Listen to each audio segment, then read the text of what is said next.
O primeiro tema que a gente vai falar agora é sobre metabolismo aeróbico e anaeróbico. O metabolismo aeróbico e anaeróbico não ocorrem de forma isolada. Eu fui fazer um aeróbico. Talvez você tenha feito os dois, muito provavelmente você tenha feito um pouco de aeróbico, talvez predominantemente aeróbico, e um pouco de anaeróbico. Aeróbico é aquele que utiliza o metabolismo das mitocôndrias, são organelazinhas que a gente tem na célula que produzem energia. O metabolismo anaeróbico, normalmente ele não utiliza essas mitocôndrias. Então, quando a gente fala de queima de gordura, eu fui fazer um exercício para queimar gordura, a única capacidade que nós temos de fazer a queima de gordura direta é no metabolismo aeróbico. Então, se você quer gastar 100 calorias aqui no anaeróbico e 100 calorias aqui no aeróbico, a única forma da fonte energética disso ser gordura é no aeróbico. Por isso, mesmo que quem queira hipertrofia, quem queira ganho de massa muscular, o aeróbico se faz importante. Vamos entender esse quadro aqui, que eu montei a respeito do gasto energético e de intensidade do exercício. Quando eu falo de intensidade de 25%, é aquela caminhada ou aquela corrida que você faz de baixa frequência cardíaca, com 65% de intensidade moderada e 85% uma alta intensidade, no caso entraria aí o HIIT, aquela corrida mais acelerada. Percebam que a glicose tem um consumo pequeno, mas tem um consumo.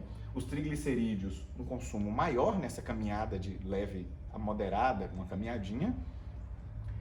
E na moderada frequência cardíaca, se assemelha até então o gasto de triglicerídeos, o gasto de glicose, porém, aqui entra o consumo de glicogênio, que seriam essas bolinhas vermelhas, e a queima direta dos lipídios, da gordura. Vejam bem, a queima direta de gordura, o metabolismo direto de gordura em baixa intensidade é pequeno. Aqui, de moderada intensidade, ele é bem maior. E de alta intensidade, ele consegue ser menor. Mas então, por que eu corro muito rápido e vou queimar menos gordura? Sim. Entendam aqui por quê.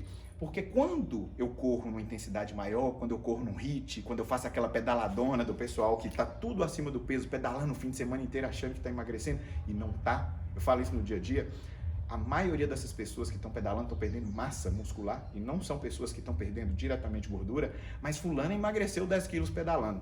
Pouco provável que tenha perdido gordura.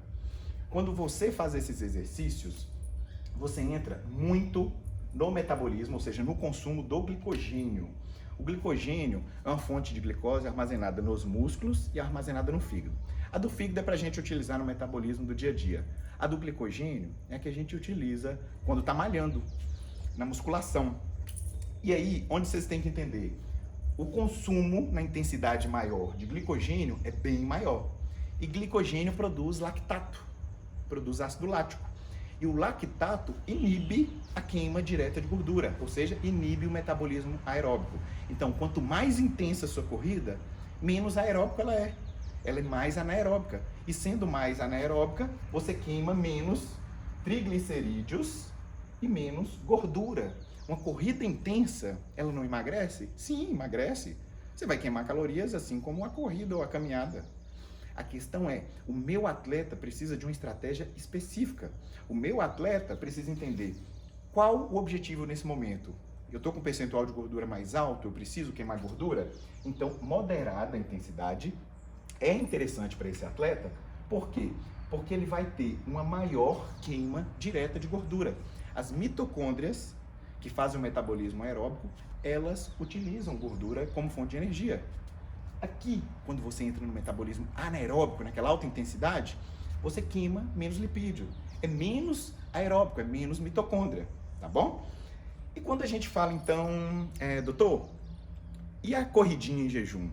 É um problema? Não. Depende da intensidade. Se você faz uma corridinha, uma caminhada em jejum, veja bem, você vai estar com a glicose circulante mais baixa.